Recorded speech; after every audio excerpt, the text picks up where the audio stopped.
मेरा नाम है नमिता अनुराग। कहानियाँ सुनाती हूँ हम सबकी ज़िंदगी के आसपास बिखरी कहीं अनकही बातों पर।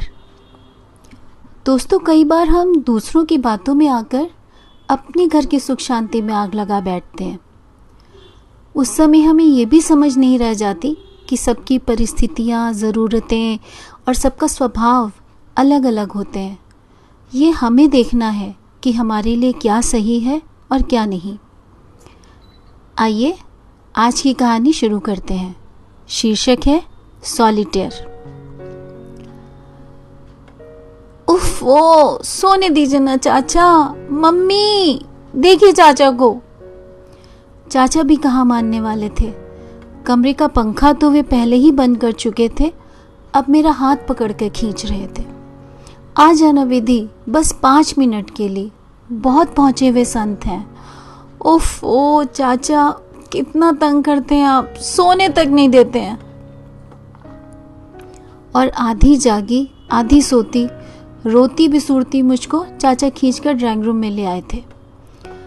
वहां का नज़ारा आज फिर अलग था। नारंगी से कपड़ों में एक ज्योतिषी महोदय विराजमान थे। रसोई से ड्राइंग रूम तक स्वादिष्ट पकवानों की खुशबू फैली थी। छोटी चाची, बड़े पापा, ताई जी, बड़ी बुआ सब इधर उधर उन्हीं की सेवा टहल में लगे थे। मेरी निगाहें सबसे पहले उस नाश्ते पर गई जो वो उड़ाए जा रहे थे। बस इन्हीं बातों पर गुस्सा आता है मुझे। कोई ज़रा भी इम्पोर्टेंट टाइप कैरेक्टर आ जाए तो ये लोग बस बिछ जाते हैं उसके आगे। चाचा ने मुझे उनके सामने बैठाकर मेरी हथेली उनके आगे फैला दी। स्वामी जी, जरा इसका भी देख लीजिए, सब अच्छा है ना। ज्योतिषी महोदय, जो आधा समोसा मुंह में भरे हुए थे और आधा हाथ में पकड़े हुए थे, उन्होंने सर हिलाते हुए दूसरे हाथ से थोड़ा रुकने का इशारा किया।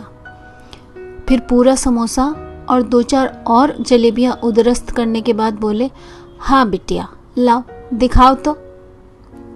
एक नज़र मेरे हाथ पर डाली और ग्रीवा हिलाते हुए बोले, हाँ हाँ जजमान, सब बढ़िया है। और बस बात खत्म। अरे, बस यही सुनने के लिए चाचा मुझे सोते से जगा लाए थे। चाचा मेरे मन की बात समझ गए थे, जानते थे कि ये मुंहफट लड़की अभी ज़रूर कुछ बोल सकती है, तो खुद ही बोल दिए, पंडित जी थोड़ा कुछ और बता दीजिए ना, विवाह वगैरह सब अच्छा होगा, कोई परेशानी तो नहीं आएगी। पंडित जी ने आश्वासन दिया, हाँ हाँ सब बढ़िया रहेगा जजमान, ये कन्या 16 वर्ष की आयु के पश्चात जो चाहेगी वो पाएगी। अब तक मेरा धैर्य जवाब दे चुका था। थोड़ा रूखे स्वर में बोली, अरे पंडित जी, ये बताइए कि मुझे कभी सॉलिटेयर मिलेगा या नहीं हैं? का बिटिया?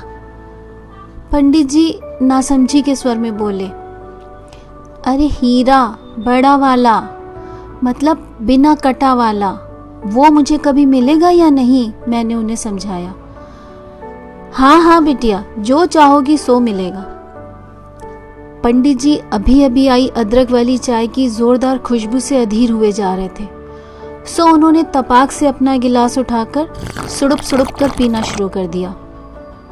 मौका देख मैं धीरे से वहां से खिसक ली थी। अब ये तो पंडित जी ने कंफ्यूज कर दिया था। साफ साफ जवाब तो दिया ही नहीं था कि कभी मुझे सॉलिटेयर मिलेगा भी या नहीं। जब से केमिस्ट्री के क्लास में डायमंड का स्ट्रक्चर पढ़ा था और उसके बाद रूपा मैम के साथ केमिस्ट्री लैब में बातें हुई थी, तभी से हमारे दिलो दिमाग पर सॉलिटेयर छा गया था। महंगा होता होगा ना मैम? मैंने उतावली से पूछा था। रूपा मैम हम सब सहेलियों की फेवरेट थी। मौका मिलते ही हम सब उन्हें केमिस्ट्री लैब में घेर लेती थी, और वो भी अपनी इलेक्ट्रिक केटल में चाय बनाते बनाते और पीते पीते जैसे हमारी सहेली ही बन जाती थी। हाँ, बहुत महंगा, तभी तो इसको साधारण लोग नहीं ले पाते। जनरली सिर्फ रानियाँ, महारानियाँ या बड़ी बड़ी हीरोइनें बहुत अमीर लोग पहनते हैं। और बस तभी से अपना तो दिल ही आ गया था सॉलिटेयर पर, और वो भी तनिष्क के सॉलिटेयर पर। सहेलियां मेरे खूबसूरत हाथों की तारीफ करते नहीं थकती थीं, लंबी पतली गुलाबी लैला के जैसी अंगुलियां, जिनके सिरों पर थे कोनिकल गोलाई में तराशे हुए पारदर्शी नाखून, और जिन पर मैं हमेशा करीने से लगा कर रखती थी फ्रॉस्टेड बेबी पिंक कलर का नेल पेंट। अब अगर कुछ कमी थी तो बस मेरी अनामिका में एक सॉलिटेयर जड़ी अंगूठी की। किसी देश पर आए संकट के समय जितना सीरियस टोन में रक्षा मंत्री प्रधानमंत्री को सलाह देते होंगे, उतनी ही सीरियस टोन में मेरी खास सहेली प्रियंका बोली थी, Vidhu, I am telling you, you must get a solitaire. तेरे हाथों का लुक खराब हो रहा है यार। चने के झाड़ पर चढ़ चुकी थी मैं, पर इतना तो बिना पूछे ही पता था कि अभी तो इसके लिए किसी से फरमाइश नहीं की जा सकती। घर में बुरी तरह से मजाक बनाया जाएगा। फिर नॉट श्योर। और नकली अंगूठी पहनने का तो सवाल ही नहीं था। समय की धारा अपने प्रवाह से बहती रही। हम सभी भाई बहन अपनी अपनी घर गृहस्थी में सुखी थे। मैं भी अपने ससुराल में खुश थी। भरा पूरा परिवार था और सभी ने बड़े प्यार से अपनाया था मुझे। पतिदेव थे पूरे भोलेनाथ, सक्षम, निपुण, फिर भी पूर्णतः निश्चल और निष्कपट। जरूरत के समय असल काम कर जाते, पर दिखावे से कोसों दूर थे। मेरी हर मुश्किल में देवदूत की तरह हाजिर हो जाते थे, पर प्रेम पगे डायलॉग्स बोलने में असमर्थ। पर अपनी बुद्धिमानी से कई बार मुझे बेवकूफ़ियाँ करने से बचा ले जाते थे। इनके सच्चे और ईमानदार व्यक्तित्व पर बलिहारी थी मैं। अभी उसी दिन मेरे फूफा जी के दूर के भाई किसी काम से दिल्ली आए थे, हमसे मिलने भी आए। आज स्वीकार करती हूँ, उनकी दीनहीन दशा देख मुझे थोड़ी शर्मिंदगी सी महसूस हुई थी। क्या सोचेंगे मेरे ससुराल वाले। मैंने चाय के साथ बिस्किट्स और नमकीन लगवा दिए थे। ये जब ऑफिस से आए तो दोनों का परिचय हुआ। इन्होंने फूफा जी से बहुत ही आदर और प्रेम से बात की। सांझ ढलने को थी, फिर भी मैंने फूफा जी को रात के खाने के लिए नहीं रोका। ये शायद सब कुछ समझ गए थे। बीच में उठकर अंदर आए और अपनी दृढ़ आवाज़ में बोले थे, उनको बोलो कि खाना खाकर जाएंगे और वैसे ही खाना लगवाओ जैसे सबके लिए लगता है। ये भी ना, ऐसे तो इन सब बातों से कोई मतलब नहीं रहता है, पर जब मैं कुछ गड़बड़ करूं उसी समय स्वामी रूप में तुरंत प्रकट हो जाते हैं। फिर इन्होंने मम्मी जी और पापा जी के कमरे में जाकर उनको भी बाहर आकर साथ में खाना खाने के लिए बोला। फिर फूफा जी को स्वयं अपने हाथों से परोसकर खाना खिलाया। वैसे इनकी इस तरह की हरकतों पर मैं मन ही मन न्यौछावर हो जाती थी इन पर। इस तरह से मेरी गृहस्थी में सब कुछ बहुत अच्छा चल रहा था, अगर वो एक घटना ना घटी होती। हर दिल अजीज फेसबुक ने मुझे मेरे बचपन की प्यारी सहेली प्रियंका से मिलवा दिया था। हमारी खुशी का कोई ठिकाना नहीं था। संयोग से वो भी इसी शहर में थी। हम मिलने का प्लान भी बना ही रहे थे। इसी बीच छोटे देवर का जन्मदिन आया तो मैंने प्रियंका और उसके पतिदेव को भी आने का निमंत्रण दे डाला था। घर भर की फरमाइश पर चाट पार्टी का प्रोग्राम बना था। यह तय हुआ कि गोलगप्पों के अलावा सब कुछ घर का ही बना हुआ होगा। दिन भर खूब उत्साह से मैं चीज़ें पकाने और घर को सजाने में लगी रही थी। शाम को घर का माहौल देखने लायक था। ड्राइंग रूम जैसे चाट की दुकान बन गया था। कोई दोनों में गोलगप्पे खिलाने में व्यस्त था, तो कोई दही बड़े परोस रहा था।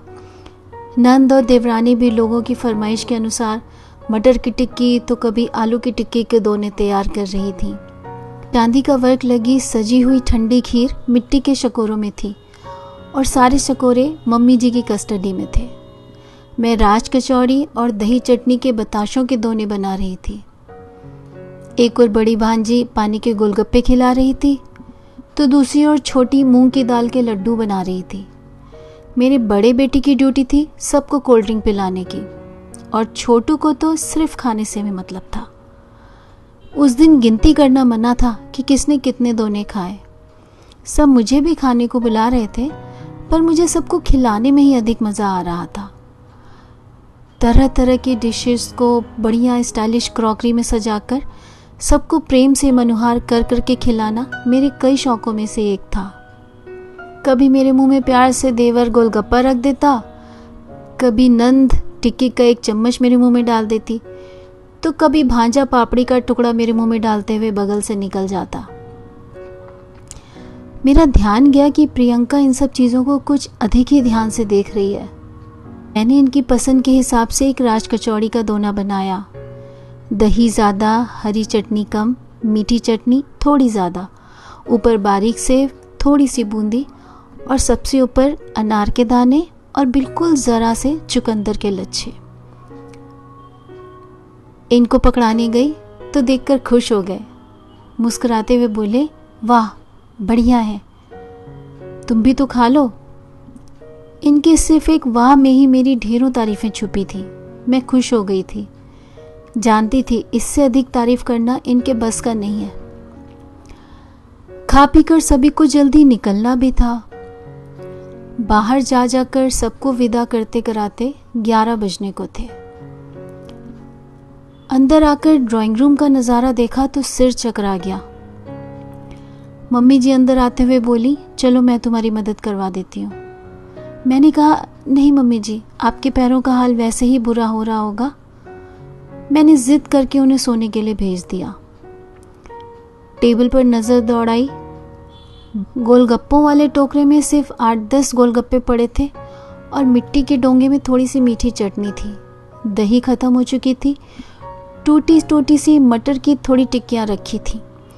मम्मी की बात याद आ गई कि जब पसंद से खाना खा लें और खाना ख़त्म हो जाए तो समझो तुम्हारा खाना पकाना स्वार्थ हो गया है। वो खाना नहीं, अमृत है। सोचा अपने लिए 2 पराठे सेक लेती हूँ और थोड़ी मटर और अचार तो है ही। फ्रिज से गुथा हुआ आटा निकाल लाई और गैस जलाकर तवा चढ़ा दिया।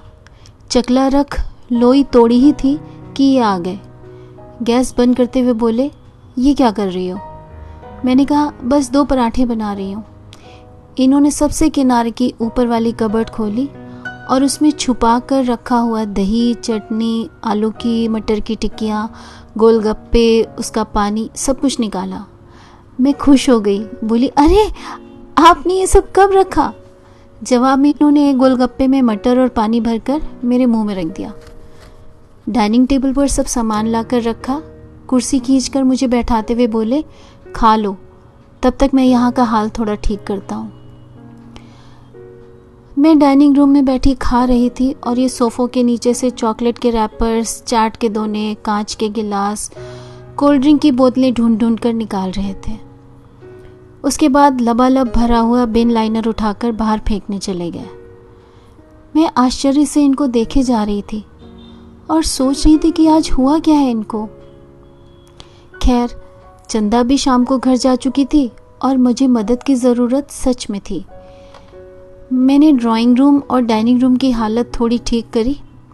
रसोई में आई तो देखा सारे मिट्टी के डोंगे अपने अपने ढक्कनों के सेट के साथ अलग, चाट की टोकरियां अलग, कांच के गिलास अलग, सब खंगाल खंगाल कर पानी भरे हुए करीने से सिंक के पास सजे थे। मुझे शर्म हुई। मैंने कहा, अरे आपने ये सब क्यों किया? मैं सुबह चंदा के साथ सब कर लेती। ये बोले, इतना बिखरा था, सुबह तुम लोग परेशान हो जाते, इसलिए सब ठीक से सेट कर दिया, अब मुश्किल नहीं होगी। और एक बार फिर मैं अपने भाग्य को सराह उठी थी। इसके कुछ दिनों बाद प्रियंका ने भी हम लोगों को अपने घर बुलाया। नियत समय पर हम उसके घर पहुंच गए थे। आलीशान बंगला था। हम दोनों सहेलियां अपनी बातों में खोई थी और हम दोनों के पतिदेव कमरे के दूसरी तरफ गपशप में व्यस्त थे। प्रियंका की बातें मुझे असहज कर रही थी। तू इतने लोगों साथ रहती कैसे है? कितना काम करती है तू? अपने लिए तो तेरे पास टाइम ही नहीं होता होगा। मैंने कहा, नहीं यार, सबके साथ ही अच्छा लगता है, बहुत प्यार करते हैं हम सब एक दूसरे से। वो चुप हो गई थी। फिर अचानक मेरा हाथ पकड़ते हुए बोली, अरे तूने सॉलिटेयर अभी तक नहीं पहना? फिर उसने अपना बायां हाथ आगे कर दिया। अनामिका में वाइट गोल्ड में जड़ा सॉलिटेयर दमक रहा था। बोली, मैंने तो पहले डिलीवरी के समय ही नेग में मांग लिया था, आखिर बेटा दिया है भाई। पहले ही कह दिया था कि बच्चे का मुंह तभी दिखाऊंगी जब सॉलिटेयर पहनाओगे। सच कहूँ तो उस समय शोभ और ईर्ष्या से मेरा अंतर्मन तक जल भुन उठा था। जो मेरा सपना था, जो चीज़ मैं डिज़र्व करती थी, वो प्रियंका पा गई थी। बेटा तो मैंने भी दिया था, पर इस तरह की कोई बात मेरे दिमाग में कभी आई ही नहीं थी। जले पर नमक तब और भी छिड़क गया था जब उसके पतिदेव अपनी बातें रोककर हमारी ओर मुखातिब हो गए और बड़ी ही शान से कहने लगे, भाई मैं तो इनका गुलाम हूँ, बेगम साहिबा की हर इच्छा तुरंत पूरी करनी पड़ती है मुझे, वरना खाना नहीं मिलता। और एक दंभ भरी हंसी सुनाई दी थी दोनों की। मैंने इनकी ओर देखा, ये उनकी ओर देखते हुए शालीनता से मुस्कुरा रहे थे। मेरे चेहरे की भाव भंगिमा को प्रियंका ने पढ़ लिया था। बात संभालती हुई बोली, कोई बात नहीं, अब तेरा बर्थडे आ रहा है ना, तब मांग लेना भाई साहब से बस। फिर धीरे से मुझसे बोली, और जब तक सॉलिटेयर ना मिल जाए तब तक बात भी मत करना, इन लोगों को ऐसे ही रास्ते पर लाना पड़ता है। प्रियंका की लगाई चिंगारी अपना काम कर चुकी थी। रास्ते भर मेरा मूड ऑफ रहा। स्त्री सुलभ ईर्ष्या से मेरा सर्वांग सुलग रहा था। पूरे रास्ते में इन पर दोषारोपण करती रही, न जाने क्या क्या बोलती रही कि आपके घर के लिए, घर वालों के लिए मैंने सारी ज़िंदगी क्या कुछ नहीं किया, पर आप मेरी एक इच्छा नहीं पूरी कर पाए। एक सॉलिटेयर ही तो चाहा था मैंने। ये तक बोल गई कि मेरी खूबसूरत लंबी पतली अंगुलियों के आगे उसकी मोटी काली फटी उंगलियां कहीं ठहर भी रही थी। तभी मैंने देख लिया कि मेरी इस बात पर ये मुस्कुरा रहे हैं। बस इनकी मुस्कुराहट ने जैसे आग में घी का काम कर दिया। आवेश में छोटी छोटी बातों को तूल दे देकर न जाने कितने गड़े मुर्दे उखाड़ती गई मैं। मेरी हर बात घर भर को स्वार्थी और स्वयं को महान और बलिदानी साबित कर रही थी। ये मुझे कुछ समझाना चाह रहे थे, कुछ कहना चाह रहे थे, पर मैं कुछ सुनने को तैयार ही नहीं थी।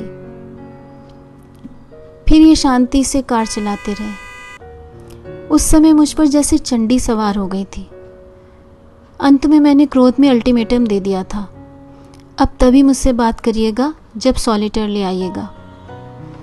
तब इन्होंने कहा, अरे अपनी सहेली की सलाह पर मत जाओ, तुम दोनों में बहुत फ़र्क है, तुम्हारे ऊपर तो मुझे नाज है, आपको तो ये सूट कर रहा है, खर्च जो बचेगा, इसीलिए ऐसी मीठी मीठी बातें कर रहे हैं।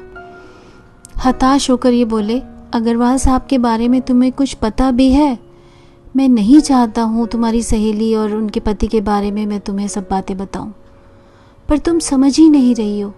अभी आपे में नहीं हो, बाद में बात करेंगे, कहकर ये गाड़ी खड़ी कर अंदर चले गए। उस दिन हम दोनों में से किसी ने भी कोशिश नहीं की चुप्पी को तोड़ने की। मुझे उम्मीद थी कि ये अधिक देर तक मुझसे बोले बिना नहीं रह पाएंगे, क्योंकि रूठना मनाना तो ये जानते ही नहीं थे, ये इनके स्वभाव में ही नहीं था तो मेरे भी स्वभाव में नहीं। पर विनाश काले विपरीत बुद्धि वाली कहावत मेरे साथ चरितार्थ हो चुकी थी, और ऐसा पहली बार हुआ था कि हमारे बीच 3-4 दिन तक अबोला ही रहा था। मैं इतने तनाव को झेल नहीं पा रही थी।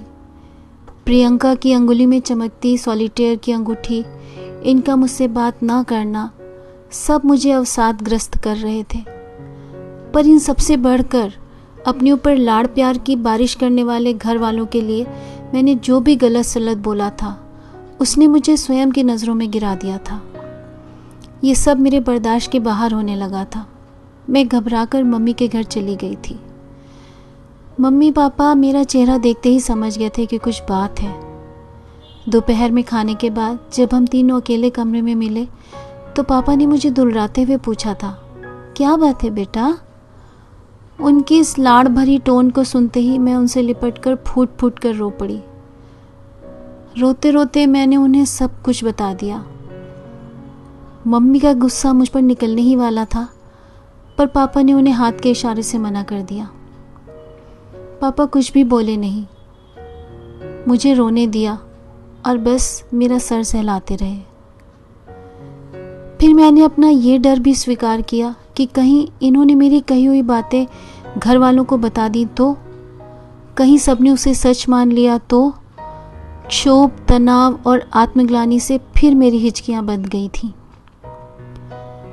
जब मैं थोड़ा शांत हुई तो पापा ने कहा, कहते हैं अगर अच्छा हीरा खरीदना हो तो 4 C पर ध्यान देना बेहद ज़रूरी होता है।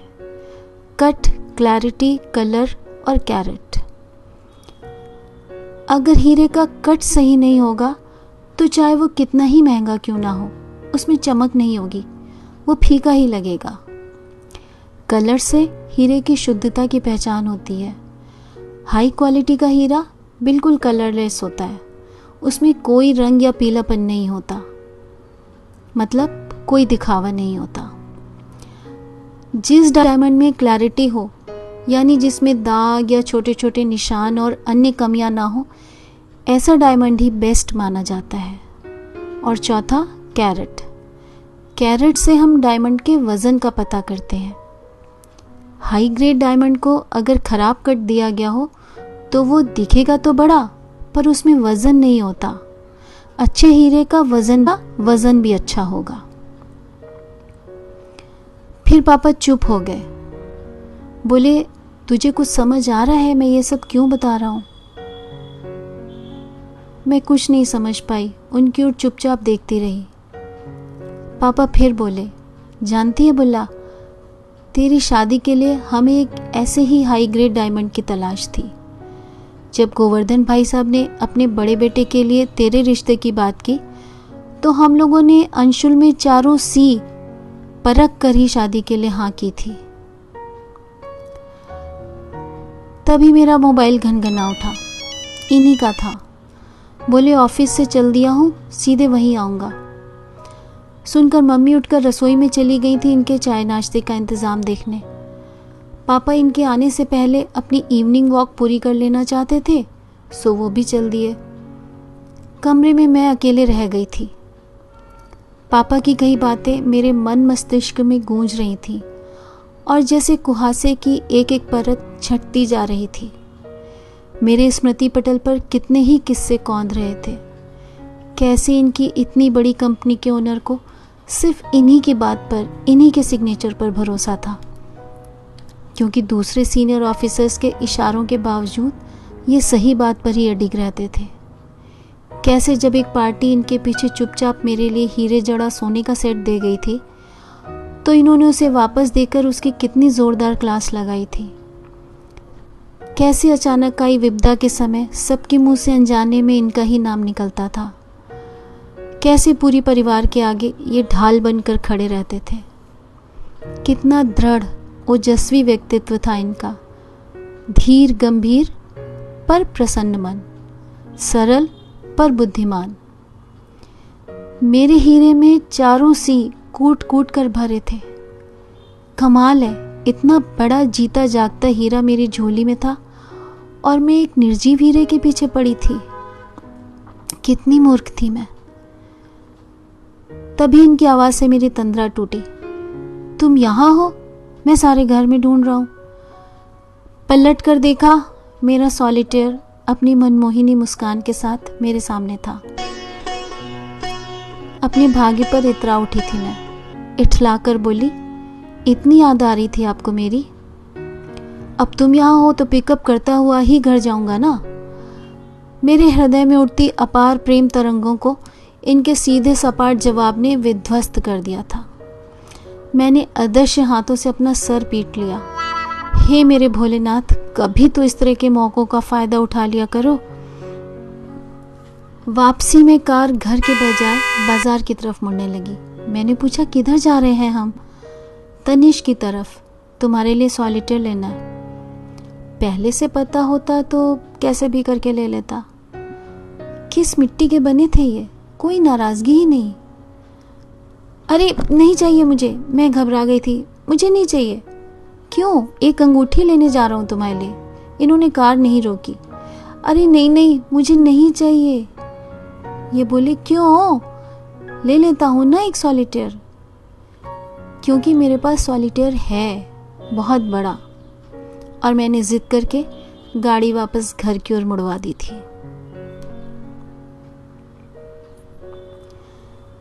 ये कहानी बस इतनी ही। अगर आपको ये कहानियाँ पसंद आती हैं तो प्लीज़ इन्हें लाइक, कमेंट और अपने दोस्तों और संबंधियों के साथ शेयर ज़रूर करें, और कहीं अनकहीं चैनल को भी सब्सक्राइब करें। सब्सक्राइब करते ही उसके बगल में आपको एक बेल आइकन यानी एक घंटी दिखेगी, उसे भी ज़रूर क्लिक कर दीजिए, जिससे आपको आने वाली हर कहानी का नोटिफिकेशन खुद ही आ जाया करेगा। फिर मिलेंगे एक नई कहीं अनकहीं लेकर। तब तक आप सब स्वस्थ रहिए, खुश रहिए। धन्यवाद।